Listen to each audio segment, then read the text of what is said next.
Hi friends, Nifty trading analysis में आप लोगों का स्वागत है। तो अक्सर हम लोग सुनते हैं यूट्यूब पर या वगैरह वगैरह कहीं भी कि आज हम निफ्टी ट्रेडिंग का एनालिसिस करेंगे। तो एनालिसिस करने का सही तरीका क्या होना चाहिए?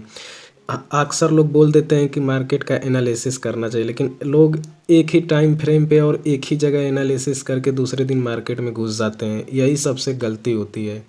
मार्केट एनालिसिस करने के लिए कम से कम आपको 4-5 दिन का रेजिस्टेंस खोजना पड़ता है, 4-5 दिन का सपोर्ट भी खोजना पड़ता है। कम से कम 4 दिन पीछे का आपको एक बढ़िया रेजिस्टेंस और एक बढ़िया सपोर्ट ढूंढना पड़ता है, तब जाके मार्केट का अच्छे से एनालिसिस होता है। वो भी आप कम से कम 15 मिनट के टाइम फ्रेम पे भी एनालिसिस करें और 5 मिनट पे और 30 मिनट पे। तो देखिए एनालिसिस का सही तरीका क्या होता है, मैं आपको दिखाता हूँ। और देखिए एक एकदम सेम उसी तरह से हुआ है, आप बस चेक कीजिएगा। देखिए आज का मार्केट निफ्टी का लाइव अभी चल रहा है। आप देखिए कि यहाँ पे आप देख सकते हैं कि 2 कैंडलें आ रही हैं और इस लेवल से बाउंस हो जा रही हैं, इस लेवल से। अब इस लेवल से बाउंस होने का रीज़न क्या है, अभी आपको मैं दिखा देता हूँ। पहले एनालिसिस के लिए देखिए आपको क्या करना पड़ता है कि सबसे पहले आपको आना पड़ेगा एक बड़े टाइम फ्रेम पे। तो मैं आ जाता हूँ 5 मिनट से हट के 30 मिनट के टाइम फ्रेम पे। और 30 मिनट के टाइम फ्रेम पे आप चेक करेंगे कि हर बार मार्केट इस लेवल से बाउंस हो जा रहा है। आप चेक करिएगा, इस लेवल से मार्केट बाउंस हो गया, फिर से इस लेवल पे आता है, बाउंस हो जाता है, फिर से इस लेवल पे आता है और बाउंस हो जाता है। तो कहीं ना कहीं ये दर्शा रहा है कि इस लेवल से अच्छी बाइंग है। ये एक लोग हम लोगों का बढ़िया सपोर्ट बना हुआ है। निफ्टी का 25,400 का एक बढ़िया सपोर्ट है, जो कि मार्केट इसे ब्रेक नहीं कर पा रहा है। हर बार इससे अप साइड में ही चला जा रहा है, इसे टच करके यहाँ से बाउंस हो जा रहा है। तो देखिए 30 मिनट के टाइम फ्रेम पे आने के बाद आप देखिए कि कितने अच्छे से हम लोगों को ये समझ में आ गया कि मार्केट किस लेवल से बार बार बाउंस हो जा रहा है और बढ़िया सपोर्ट कहाँ पे है। तो देखिए जब हम लोगों को ये पता चल गया कि बढ़िया सपोर्ट इस लेवल पे है, तो हम इसे कैसे ड्रॉ करेंगे। देखिए मैं इसे हटा देता हूँ, पहले अपनी जितनी भी लेवल लगाया हूँ। तो देखिए पहले रेक्टेंगल को हटा लेते हैं। अब देखिए कि अब आपको दिख रहा है, तो इस लेवल पे आप आइए रेक्टेंगल के पास और एक रेक्टेंगल ड्रॉ कीजिए जो कि इसके लोअर वीक को दिख रही हो। देखिए इस लेवल पे आप आएंगे तो यहाँ पे आपको दिख रहा है कि यहाँ से मार्केट हर बार ऊपर चला जा रहा है। एक सबसे लोअर वीक जो बनी हुई है वो 329 पे है, 25,329 पे। तो मान के चलिए कि एक 300 का लेवल भी स्ट्रॉन्ग रेजिस्टेंस बना हुआ है। तो एक लाइन वहाँ पे ड्रॉ कर लेते हैं, ट्रेंड लाइन। अब देखिए कि अब हमारा क्लियर हो चुका है कि इस लेवल से बार बार बाइंग स्टार्ट हो जा रही है। चलिए ये तो एक बढ़िया सपोर्ट मिल गया। अब क्या है कि एक थोड़ा सा ऊपर आए तो आप देखेंगे कि 500 के लेवल पे मार्केट बहुत देर तक मूव कर रहा है, छोटी छोटी कैंडलों से 30 मिनट के टाइम फ्रेम पे। अब मैं आपसे पूछूं कि वो कहाँ है, तो आप सही गेस कर रहे हैं, इसी लेवल पे है, यहाँ पे, यहाँ पे।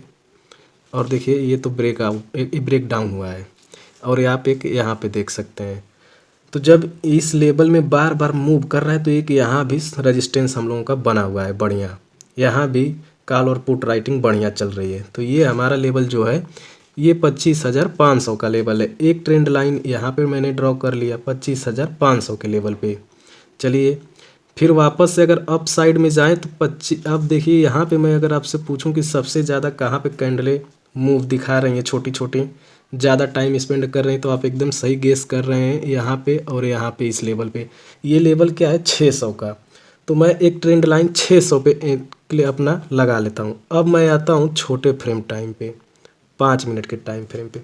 अब जैसे मैं 5 मिनट के टाइम फ्रेम पे आता हूँ, आप यहाँ पे देख सकते हैं कितना बढ़िया हम लोगों का सपोर्ट और रेजिस्टेंस ड्रॉ हो चुका है और मार्केट एनालिसिस का सबसे बढ़िया स्ट्रैटेजी बन चुकी है कि कैसे एनालिसिस करें। तो देखिए मार्केट हमारा ओपन होता है, एक मैंने लेवल बताया था आपको 500, 25,500। और देखिए मार्केट का जो क्लोजिंग रहता है पिछले दिन का, वो भी एक सपोर्ट की तरह काम करता है और रेजिस्टेंस की तरह। तो देखिए हमारी जो क्लोजिंग थी उस दिन की, मार्केट देखिए 500 के ऊपर नहीं जा पाया था, 500 के ऊपर नहीं गया था। अब एक ये ट्रेंड लाइन हम लोगों की ड्रॉ है, मार्केट ओपन होता है, डाउन मूव तो दिखाता है, आप यहाँ पे देख सकते हैं कि डाउन मूव आता है, लेकिन इस 500 के लेवल से बाउंस हो जाता है, फिर से ऊपर जाता है। फिर हम लोगों का एक यहाँ पे रेजिस्टेंस बन जाता है 25,570 का। फिर से मार्केट डाउन ट्रेंड आता है और फिर से इसी सपोर्ट से बाउंस होता है, फिर रेजिस्टेंस पे आता है, फिर से डाउन मूव दिखाता है, फिर से ये मार्केट 500 के लेवल पे सपोर्ट लेके और अप मूव दिखाता है। अप मूव दिखाते के बाद ये देखिए 25,570 के लेवल पे अब ये इसका रेजिस्टेंस बन गया है, क्योंकि ये मार्केट बार बार यहीं से ट्रेंड बदल दे रहा है, डाउन ट्रेंड की कोशिश कर रहा है इसी लेवल से। तो देखिए जब इस लेवल पे आने के बाद यहाँ पे आपको दिख रही है कि एक बड़ी सी वीक बनी हुई है। एक सेकंड, इस लेवल पे देखिए एक बड़ी सी वीक वाली कैंडल बनी है, जो कि दर्शा रही है कि इस बार सबसे अधिक सेलिंग आई है। और जैसे इस बार सबसे अधिक सेलिंग आई है, देखिए मार्केट डाउन ट्रेंड में चला आया है। और देखिए किस तरह से मार्केट अपने पिछले दिन के क्लोजिंग के भी नीचे चला आया। तो देखिए एक ही कैंडल बनी और मार्केट नीचे।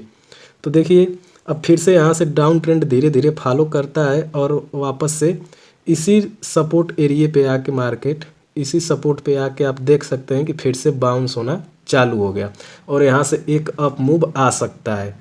तो देखिए किस तरह से मैंने निफ्टी का चार्ट एनालिसिस किया है। अब आपको लग रहा होगा कि मार्केट जब इतना गिर गया तो यहाँ से उठना चाहिए था, लेकिन ऐसा क्यों नहीं हुआ। मैं हर बार कहता हूँ कि बड़े टाइम फ्रेम पे भी आना पड़ता है। तो आप देखिएगा कि इसमें मैं आपको सेलिंग दिखाता हूँ इसी पॉइंट पे। इसी में आप देखिएगा कि ये मार्केट गिर के आया है, लेकिन यहाँ पे सेलिंग है। मैं कैसे इसे पकड़ता हूँ कि यहाँ पे सेलिंग है कि नहीं। कैंडल कंबाइंड आपको बताऊँगा तो आप कर नहीं पाएंगे। उससे अच्छा कि आप सीधे से 15 मिनट के टाइम फ्रेम पे आ जाइए। अब 15 मिनट के टाइम फ्रेम पे आने के बाद आप यहाँ पे केयर करेंगे, एक सेलिंग यहाँ पे है, सॉरी देखिए डबल सेलिंग यहाँ पे आई थी और दोनों सेलिंग आते ही मार्केट 400 के लेवल पे आता है और 400 के लेवल पे फिर से मार्केट यहीं से धीरे धीरे मूवमेंट कर रहा है, ये अप साइड ही जाएगा। और देखिए एक सेलिंग यहाँ पे थी, दोनों सेलिंग आई, दोनों बार मार्केट नीचे। तो आप बड़े टाइम फ्रेम पे और छोटे टाइम फ्रेम पे और सपोर्ट रेजिस्टेंस को लेके चलेंगे, तब जाके मार्केट का एक बढ़िया एनालिसिस हो पाता है। यही मैं बताने का प्रयास कर रहा था। तो देखिए कितने अच्छे से हम लोगों ने इसे एनालिसिस किया और मार्केट को मैं बता रहा हूँ कि अब यहाँ से अप मूव में ही जाएगा। यदि ऐसा नहीं हुआ, मार्केट अगर इसे ब्रेक करता है तो फिर अगला रेजिस्टेंस हम लोगों का 300 पे रहेगा। तो इस तरह से एनालिसिस किया जाता है किसी भी चार्ट का।